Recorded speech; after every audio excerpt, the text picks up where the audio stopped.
Iran അമേരിക്കയുമായി ധാരണയിലെത്താൻ ആഗ്രഹിക്കുന്നതായി അമേരിക്കൻ പ്രസിഡന്റ് ഡൊണാൾഡ് ട്രംപ്. ചർച്ചകൾക്ക് ഇറാൻ തയ്യാറാണെന്നും സൈനിക നടപടി ആവശ്യമായി വന്നേക്കില്ലെന്നും ട്രംപ് പറഞ്ഞു.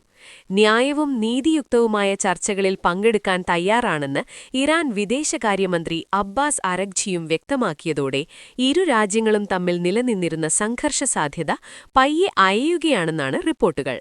നിലവിൽ അമേരിക്കൻ ഉദ്യോഗസ്ഥരുമായി കൂടിക്കാഴ്ച നിശ്ചയിച്ചിട്ടില്ലെന്നാണ് അബ്ബാസ് അരഗ്ചി വ്യക്തമാക്കിയിരിക്കുന്നത്. ആണവ പദ്ധതി വിഷയം ചർച്ച ചെയ്യാൻ ഇറാൻ തയ്യാറാകാത്ത പക്ഷം ഇറാനെതിരെ അമേരിക്ക സൈനിക നീക്കം നടത്തുമെന്ന് ട്രംപ് കഴിഞ്ഞയാഴ്ച വ്യക്തമാക്കിയിരുന്നു. വിമാനവാഹിനി കപ്പലടക്കം നിരവധി യുദ്ധക്കപ്പലുകൾ പശ്ചിമേഷ്യൻ തീരത്ത് അമേരിക്ക വിന്യസിച്ചിരിക്കുകയാണ്.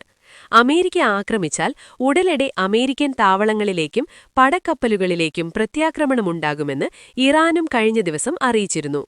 അതിനിടെ ചർച്ചകളിലൂടെ പ്രശ്നം പരിഹരിക്കണമെന്ന് റഷ്യ ഉൾപ്പെടെയുള്ള രാജ്യങ്ങൾ അമേരിക്കയോടും ഇറാനോടും ആവശ്യപ്പെട്ടിരുന്നു. അതേസമയം കഴിഞ്ഞ വർഷം അമേരിക്ക ആക്രമണം നടത്തിയ ഇറാനിലെ ആണവ കേന്ദ്രങ്ങൾക്കുമേൽ ഇറാൻ മേൽക്കൂരകൾ നിർമ്മിച്ചതായി വെളിപ്പെടുത്തുന്ന ഉപഗ്രഹ ചിത്രങ്ങൾ പുറത്തുവന്നു.